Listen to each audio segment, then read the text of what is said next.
The storm came out of nowhere. One moment, the Arctic sky was an endless sheet of silver gray. The next, white fury descended. Screaming winds, a million shards of snow slashing sideways, and no horizon to tell up from down.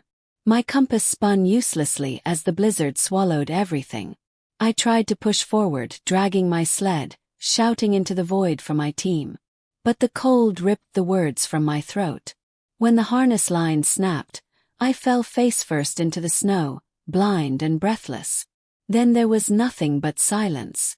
When I woke, I wasn't dead, though I was sure I should have been. A faint glow shimmered above me. Firelight. I blinked and realized I was lying inside a round, crystalline structure, like an igloo but smooth, glowing faintly blue from within. And kneeling beside me was the smallest woman I'd ever seen. Her skin shimmered like frosted moonlight, her hair a soft pale silver, braided with strands that looked like ice threads. Her eyes, an otherworldly violet, watched me with cautious curiosity. "You should not be alive," she whispered, her voice as fragile as the wind outside. "The storm is deadly to humans." Pushed myself up, dizzy. You saved me." She nodded slowly. "I found you near the ridge. The ice spirits whispered your presence. You are far from your people." Her accent was strange, melodic, and I realized she wasn't wearing heavy fur or thermal layers, just a cloak of white fabric that looked spun from mist. "I'm Ethan," I croaked. "An explorer. I was mapping glacial caves when the storm hit." She tilted her head, as if trying to translate my words. "Ethan," she said carefully, almost tasting the name. "I am Lyara, of the Frostkin." Frostkin.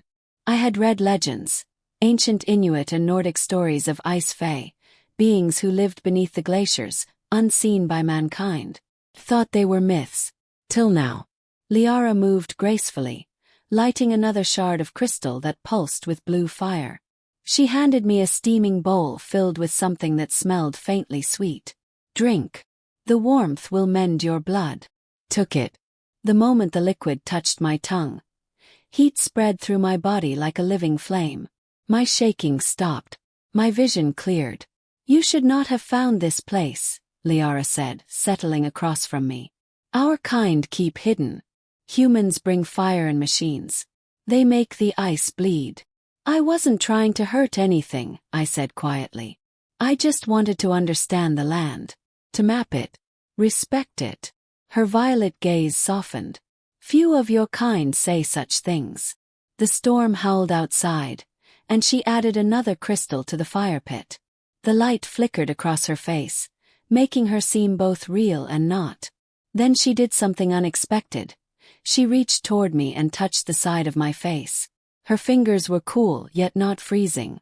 A strange warmth pulsed through the touch, as if something invisible connected us. Her eyes widened. She drew back slightly, whispering in disbelief. "The bond mark." "What?" I asked. She turned her palm up, showing a faint glow forming on her skin, a small sigil shaped like an intertwined crescent and star. Then she looked at my neck, where faint heat spread. I brushed it, and to my shock, the same mark shimmered faintly under my skin. Liara's lips parted. "It cannot be. The stars have chosen you." "Chosen me for what?" She hesitated. "For me. You bear the mark of the night mate, the one bound to a Frostkin soul through destiny." I blinked. "Wait, hold on. Mate. As in?" She lowered her gaze, cheeks coloring like dawn over snow. "In our lore, the night mate is the one we are fated to protect, and to love." The word love hung in the frozen air between us. I tried to laugh, but it came out awkward. "There must be a mistake. I'm just a lost explorer, not some chosen one." Lyara didn't smile. "The ice does not make mistakes." For the next 2 days, the storm raged endlessly. Lyara wouldn't let me leave, insisting the wind spirits would tear me apart.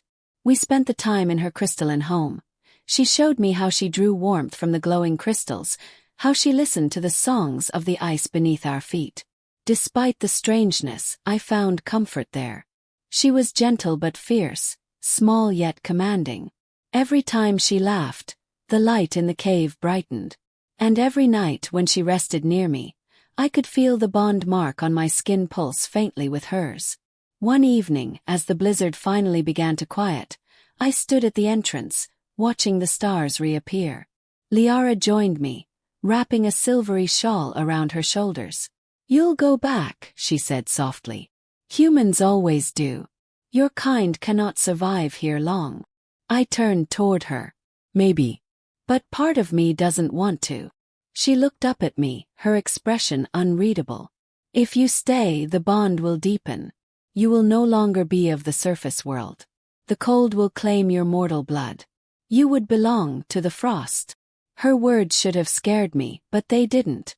"I owe you my life," I said quietly. "And something tells me, maybe I was meant to find you." Her lips trembled. "You speak like a Frostkin already." Then she did something that silenced all thought. She stepped closer and pressed her forehead against mine. Her breath was cool, her heartbeat soft but steady.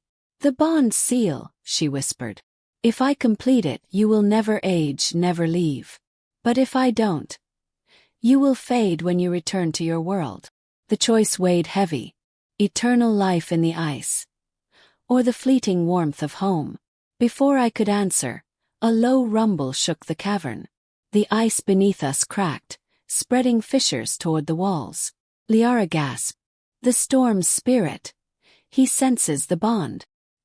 He will not allow a mortal to remain." She shoved me toward the tunnel. "Go, before it collapses." "I'm not leaving you." She turned, eyes fierce. "If you stay, we both die." The ground split again, a violent roar filling the air. I lunged forward, grabbing her hand. "Then we go together." Her eyes widened, and in that instant a blinding light exploded between us. The sigil on our skin flared, binding like fire and frost colliding. The storm's roar faded to a whisper. The ice froze mid-collapse. Lyara looked at me, tears glittering like frost flakes. "The bond has chosen mercy." When the light dimmed, the cracks sealed. The wind fell silent. The world outside was calm once more. She touched my chest gently.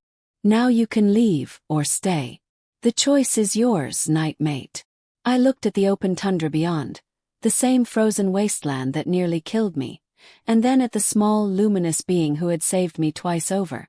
"I think," I said softly, "I've already made my choice."